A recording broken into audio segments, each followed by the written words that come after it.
Good afternoon, everyone. My name is Donna Thompson. I'm the CEO of Access Community Health Network, and I would love to welcome all of you here to our Center for Discovery and Learning. This is a NIH-funded location in which we are proudly able to serve as an innovation incubator to foster new thinking. Today, I would love to also welcome Governor Pritzker, as well as his team, including Dr. Ezike and also Alderman Stephanie Coleman. Access Community Health Network is one of the largest community health centers in the nation and also the largest in Illinois. From the early days of last spring, from the results of the changes we had to make, we quickly pivoted to make sure that we gave access to the community for testing and later mass vaccination right here. From the early days also, we quickly pivoted to telehealth, which was a way for us to continue to engage with our patients and to really make sure we left no one behind.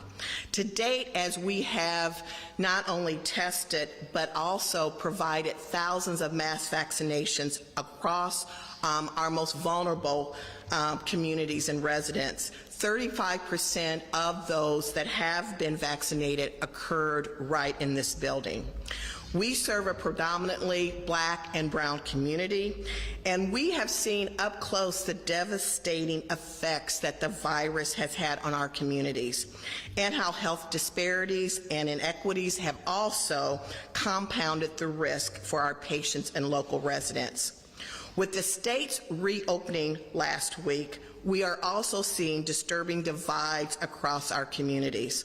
Those that are vaccinated and have the freedom to go and return to a normal life, and then those that are unvaccinated and are restricted due to their status, and often cases presenting with serious cases of COVID at our health centers or worse, at local emergency departments.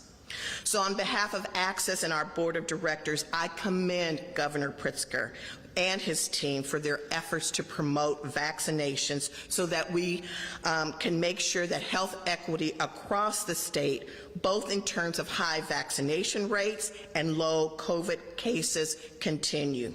We all want to make sure that we return to a normal life.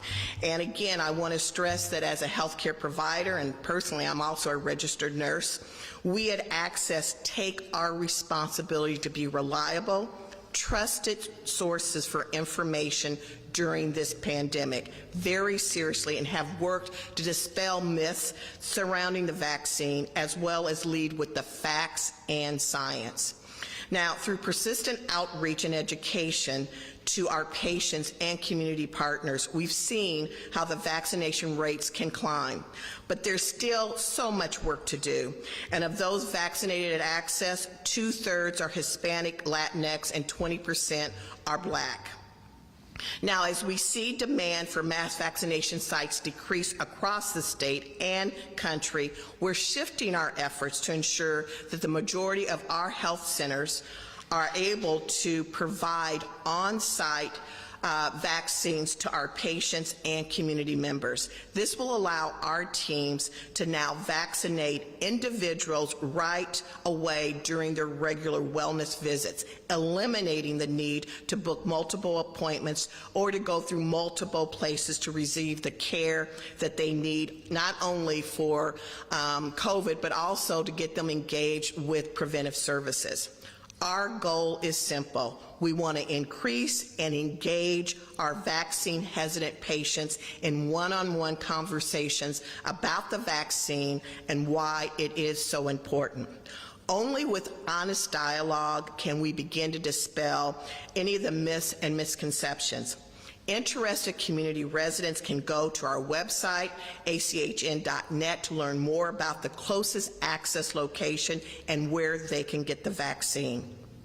Now, I would like to introduce Governor Pritzker.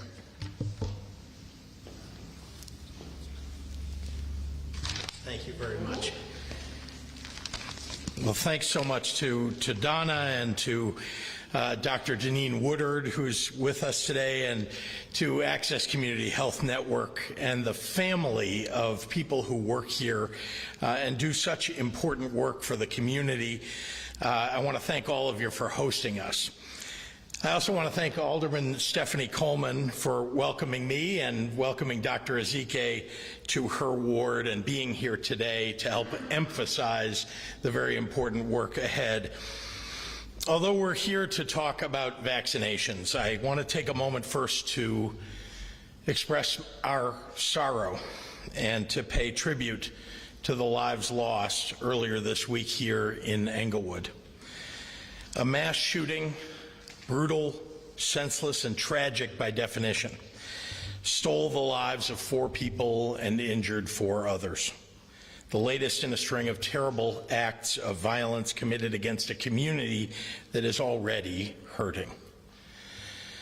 Denise Mathis, Shermitria Williams, Ratanya Rogers, and Blake Lee had their whole lives ahead of them. But now their families and their children and their friends are grieving the emptiness of a world without them.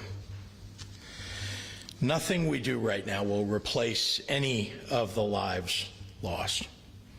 But we cannot simply give in to the idea that this is just how it is or how it must be. Now is the time to demand the changes necessary to end the conditions that crisis like this, crisis of gun violence in our communities brings. We have to attack the underlying conditions that brought us here. That means working to give families here access to everything that strong communities need to thrive: jobs, education, health care, and mental health services. Everything that creates opportunity, hope, and a vibrant future. You know, it's easy to talk generally about how our nation's history laid the groundwork for our present condition. So let's be specific. Neighborhoods like Englewood have for too long been left out and left behind, and it's imperative that our investments and our resources are directed to where they are needed the most, where the need is greatest. This year, the General Assembly and I are making a large and unprecedented state investment in stopping the violence that ravages too many vulnerable communities. That includes funding to address the underlying trauma that leads to violence, as well as funding to help people overcome the trauma produced by violence. In the 3 years before I became governor, the social safety net provided by the state was decimated. When I became governor, along with a new General Assembly, we began to repair the damage. And this year, we're investing tens of millions of dollars in new resources to employ our young people, to provide summer jobs, to fully fund reentry services, and more. These efforts build on other investments that we're making to create durable and long-term opportunity, jobs, and education, all critical steps in our efforts to tackle root causes of violence. We cannot bring back these 4 young people whose lives were taken from us. But my sincere hope is that our renewed effort to build back the foundations of a strong community will honor their memory. Together, we must make a difference in the months and years to come, a difference that would make their families proud. We can't erase the damages of the past, but I believe to my core that we can confront them and do so with empathy and honesty and urgency. In doing so, we can build an Illinois that truly serves and supports all of the people who call our state home. With that, I'd like to turn back to the subject of today's event, our vaccinations. We're gathered here this afternoon for an exciting announcement. It's an announcement for the nearly 7.3 million Illinoisans who have been vaccinated already, and most importantly, a very good reason for the more than 3 million unvaccinated eligible residents to join them. To date, Illinois has been a vaccination leader in the nation. We are on the precipice of meeting President Biden's goal of 70% of our adults with at least one dose of the vaccine. Nearly 90% of Illinois' elderly residents and more than half of our overall population are protected from this terrible virus after being vaccinated. That's a product of a tremendous team effort, including over 1.8 million doses administered by our Illinois National Guard, by mobile teams visiting hundreds of locations across the state, countless efforts by the 97 local public health departments in Illinois, hundreds of IDPH-supported community pop-up clinics, thousands of tickets to Six Flags and free Target rounds at the Worldwide Shooting and Recreation Complex in Sparta, Illinois. This Saturday alone, we'll have mobile teams at over 30 different events across Illinois. I'm very proud of our progress to date, but I also know that Illinois is a state that doesn't just settle for pretty good. Each additional person who gets vaccinated, and here in Illinois we're averaging thousands of first doses each day, makes our state, our towns, our neighborhoods, and our families that much safer. So we're working hard to make that happen, and now we have 10 million reasons in hand. Today I'm announcing the All-In for the Win vaccine lottery with $10 million in prizes, $7 million in cash prizes for residents 18 and over, and $3 million in scholarship awards for residents aged 12 to 17 years old. How can you get in on the action? Well, you just have to be vaccinated. Starting July 8th and throughout the summer, the Illinois State Lottery will be drawing names for cash prizes ranging from $100,000 to $1 million. And for kids, they can win a Bright Start 529 college savings plan worth $150,000 each. That's the equivalent of a full ride, including tuition and room and board, at any four-year public university in the state of Illinois. All In for the Win includes statewide drawings as well as drawings specific to the 11 Restore Illinois regions to ensure winners come from all corners of our state. To learn more, please visit allin.illinois.gov. Illinois residents who got at least one vaccine dose within our state boundaries will be automatically eligible to win All In for the Win. There's no sign-up, no forms, no waiting in line. You did your part already, and this is a way of saying thank you. It's also our way of saying to those who haven't yet been vaccinated, please join us. Vaccines are incredibly effective, and they keep you protected, but they also make your community safer.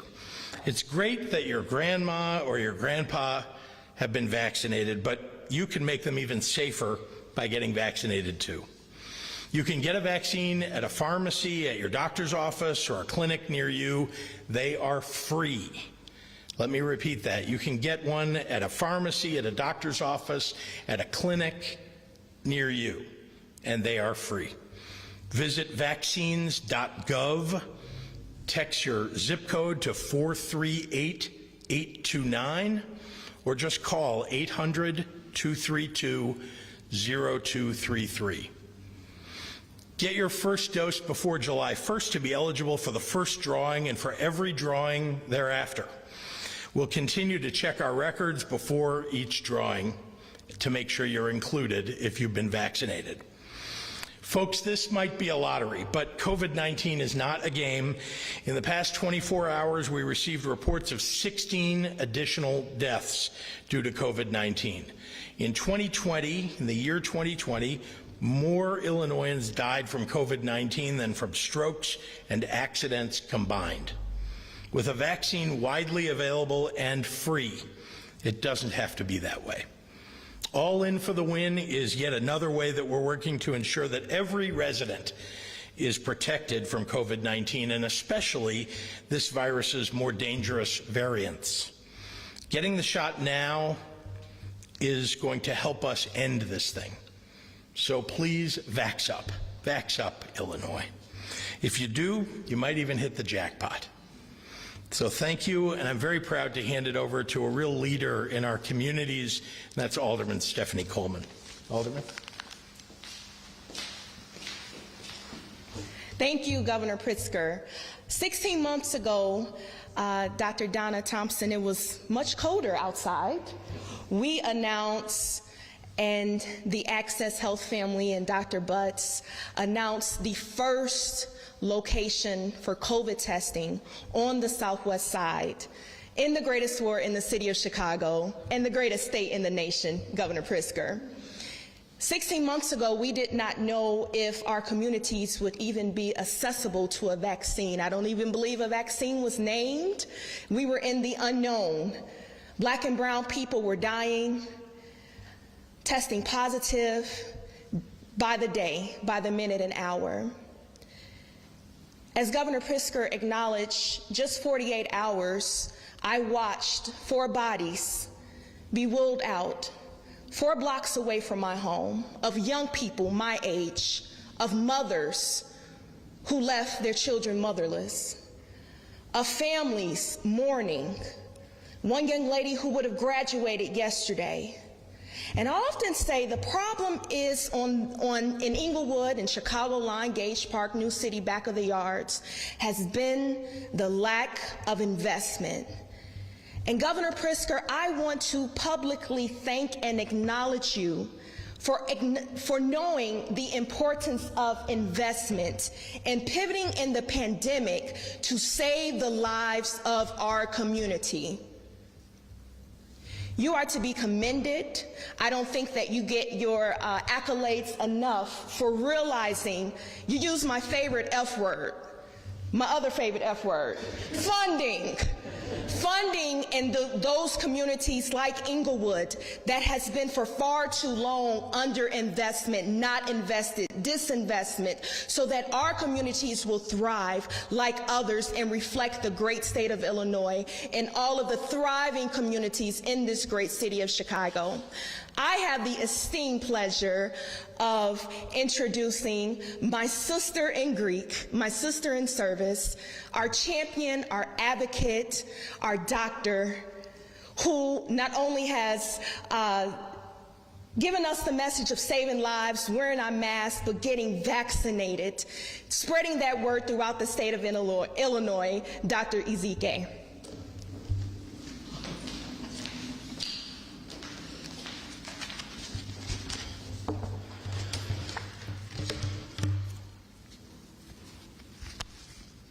Thank you so much, Alderman Coleman, Ms. Thompson, Governor Pritzker, and all of you here. Thank you and good afternoon. I have to commend the people of Illinois for the progress that we have made. And I want to thank everyone who just did the right thing and got vaccinated. Of all of our neighboring states, Illinois has the highest % of adults having received that first dose of vaccination. We've worked to make vaccine available in as many places as possible, whether it's mass vaccination sites around the state, the local health departments, pharmacies, retail and mom and pop pharmacies, doctors' offices, federally qualified health centers, hospitals, health clinics. And to take it a step further, we took the show on the road and worked with the community partners to hold vaccination clinics at churches and other houses of worship, libraries, grocery stores, parking lots, schools, community event centers, and you name it, we have been there too. While our vaccination numbers in Illinois are good, we can't stop there. We still need more people, as many people as possible, and there is a pool of 3 million eligible people who are not yet vaccinated. We still need you to step up and get vaccinated. Other states are not having our same high vaccination rates, and we do see areas that have still continued surges. And then, of course, we know that our entire village includes the entire world, and you have to remember the many countries around the world that are also experiencing significant surges and have vaccine percentage rates of less than 5%. And with the summer travel and things opening up, we have to up our protection right here in Illinois. I know we're in phase 5 and things are looking good and capacity limits have gone away, but the pandemic has not gone away.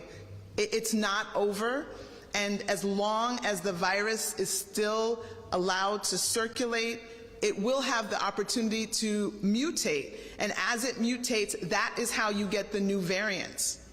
And we have to stop this virus from circulating before it mutates to the point that we get a variant that threatens the vaccine immunity that the 70% of us have are already pursuing.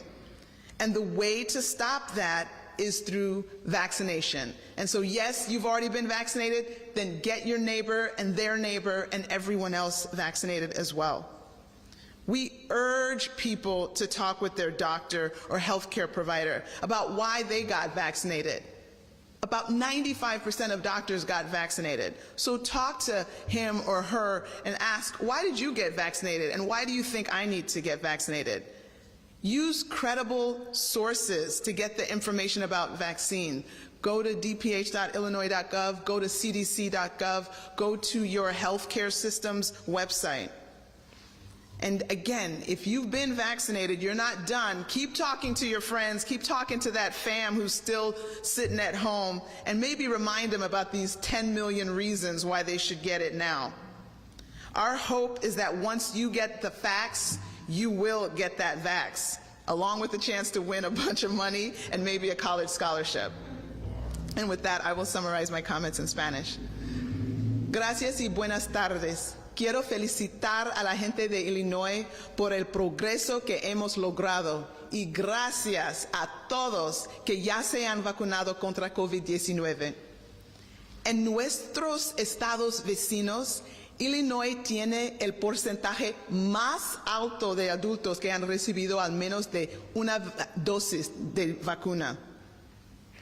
Hemos trabajado para que la vacuna esté disponible en varios lugares, como sea posible, en farmacias, negocios, hospitales y clínicas de salud. También trabajamos con socios comunitarios para realizar clínicas de vacunación en iglesias, bibliotecas, estacionamientos de supermercados, escuelas, centros de eventos comunitarios y docenas de otros tipos de lugares. Si bien nuestros números de vacunación en Illinois son buenos, pero todavía necesitamos que más personas se vacunen. Unos otros estados no están experimentando altas tasas de vacunación y hay países que están viendo aumentos de casos de COVID-19. Con las vacaciones de verano necesitamos aumentar nuestra protección aquí en Illinois. La pandemia no ha terminado y mientras se permita que el virus circule, tendrá la oportunidad de mutar y forma nuevas variantes. Necesitamos detener la circulación del virus antes de que tenga la oportunidad de mutar más. Y la mejor manera de hacerlo es la vacunación. Insto a las personas a que hablen con su doctor acerca de por qué se vacunaron. Y si ya estás vacunado, hable con sus amigos y familiares que no estén vacunados sobre por qué la decisión fue tan importante para usted. Nuestra esperanza es que una vez que conozca los hechos, se vacuna para tener la oportunidad de ganar hasta $1 millón o una beca para la universidad. Muchísimas gracias. And with that, I'm happy to turn the podium over to Dr. Deneen Woodard, the Regional Medical Director for Access Community Health.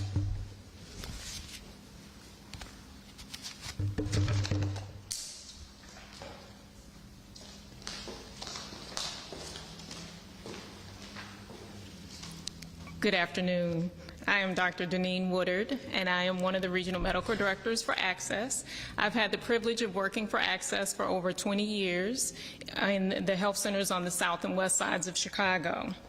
This pandemic has been devastating. If every one of us has been touched by COVID, whether we've had COVID, we know someone who's had COVID, we know someone who's died of COVID. I have patients who had COVID months ago that still have symptoms of COVID to this day. It is devastating. This vaccine, or these vaccines, have provided hope to our communities. The numbers are decreasing, but the pandemic is not over yet. We are excited at Access to be able to provide vaccines initially just to those who are 18 and up, but now we can provide them to those who are 12 and up due to the recent changes with the FDA. We've had families that have come in that have been very excited to get their entire family vaccinated, but we also have families who are still hesitant and have lots of questions. So I just wanted to say to all of you, if you've got questions, ask your primary care provider. If they don't know the answer, they can surely find the answer for you. If you come to Access, if you don't have a primary care provider, if you come to one of our vaccine sites, we have providers on site that can answer your questions for you. Find your why, whether it's going back to church, traveling, visiting your family and not being able to socially distance. We need this pandemic to end, and we need it to end now. This is getting on my nerves, and I'm sure it's getting on all of your nerves too. I would love to not have to wear this mask all the time. So ask your questions, find your why. My personal why was to make sure that my parents who are older and have chronic illnesses, to make sure that they're safe. So find your why and get vaccinated. Thank you so much to our governor for this All In for the Win promotion. This is a great idea, and I would like to welcome back to the podium. Thank you very much, Doctor. Thanks, and happy to take questions from members of the media. Yes? How people are actually going to be as part of this law, and you said they don't have to sign up. How is that going to work? Because everybody that's gone to get vaccinated has given their information as they went to be vaccinated. They're automatically entered, and if they win, they'll be contacted by the Department of Public Health, and whether or not they choose to be revealed as a person who won or just to win and not have their name revealed will be up to them. How can you verify if your name is already in there? Well, if you got vaccinated, you filled out a form. Those names, that's how we've been giving you the information every single day and every week about how many people have been vaccinated is you filled out a form, you went and got vaccinated. So you are entered if you did that. So we're in the system? You're not only in a database now, but if you haven't been vaccinated now, we encourage you to do so. That's one of the biggest reasons for this, of course, is that you can be automatically entered and protect yourself from this virus. Another great incentive, governors from Massachusetts, West Virginia, Michigan, and Pennsylvania are telling teenagers 12, 18, if you get vaccinated, you do not have to wear a mask at school. Is that a possibility? Have you thought about doing that? Because I know a lot of parents would be. It is a possibility. As you know, one of the challenges that we've had is that in many schools you've got kids who are under 12, right, in categories where they aren't eligible to get a vaccine right now, and you've got quite a number of people, still more than 50% of 12 to 17-year-olds who are not yet vaccinated. And so we're trying to make sure that we're keeping everybody safe as we can, but it's absolutely the case that we're looking at whether if you're fully vaccinated and you're 17 or under, that you might not need to wear a mask. We're heading into summer. We are in summer. And so I think that will be a much easier thing for us to put in place. And certainly going into the fall, we'll be, putting rules out for everybody to know. How many prizes are there actually? So how many winners Sure. are there going to be? How long is this going to be? I knew you were going to ask me to cite all of those statistics. We did give them to you in a release, but I'll try to get it right for you now. There are $7 million of prizes for adults. Those are cash prizes. 3 $1 million drawings. There are 40 $100,000 drawings, so that's the $7 million. And then we've got $150,000 Bright Start scholarships. And there will be 200 of those that get drawn. 20 of those, I apologize. Drop a zero. 20 of those that get drawn, and that's $3 million. So $150,000 Bright Start scholarships, along with the 40 plus 3 adult prizes. And the money is coming from where? Federal government. This is part of the recovery money. It is. Can I ask a question? Of course. I wonder, if somebody there might be people who will never do it, no matter what. And this week there's been a lot of discussion about 2 high-profile baseball players for the Cubs who have said, no, I'm not vaccinated and I'm not going to do it. How much does that kind of discussion, when folks hear that, how much do you think that hurts your efforts to tell people it's okay and it's safe? Yeah, no, I think we definitely have many different buckets of people and many different reasons where people have not been vaccinated thus far. And so you may have people who have a religious or some other reason where they're absolutely not going to get vaccinated. Maybe they've never gotten any single vaccination and they will never get a vaccination. I think that's a smaller bucket. And I think there's still many people that we call like the movable middle, where they just need a nudge. So if they haven't done it yet, maybe, the chance to win $100,000 or $1 million or a college scholarship for their child is just that nudge to get them off of their seat and get the vaccine, because hey, I might even get this great prize. So I think, you can't get everybody. I don't think it's realistic to think you could ever have something that's 100% if it wasn't mandated. And so, there's some that maybe not, but something might even happen where they see a loved one get sick that probably didn't have to, that maybe someone close to them who was not vaccinated succumbs. Maybe that will turn them around. So we don't want to give up on anyone, but there's definitely a middle, a group that is still, they're probably not dead set against it, and this is that nudge, and so we can continue with that. And so I think other people make decisions for their reasons, but people have to make their own decisions, and then also having this pretty exciting incentive as a further push, I think will actually move the needle. And they have to act fast, because you want to get in by July 1st so that you can make sure you can get qualified for that first drawing, which will happen in the second week of July. Dr. There's a special needs parents who got their kids vaccinated, both our teens and young adults. Why hasn't IDPH made a change to the mask requirements for special ed programming for this population who's dealing with sensory issues and communication disorders, regression in social skills, that masks are often a barrier to their goals? Yeah, so it's very, I hope everyone realizes how complicated all of these issues are.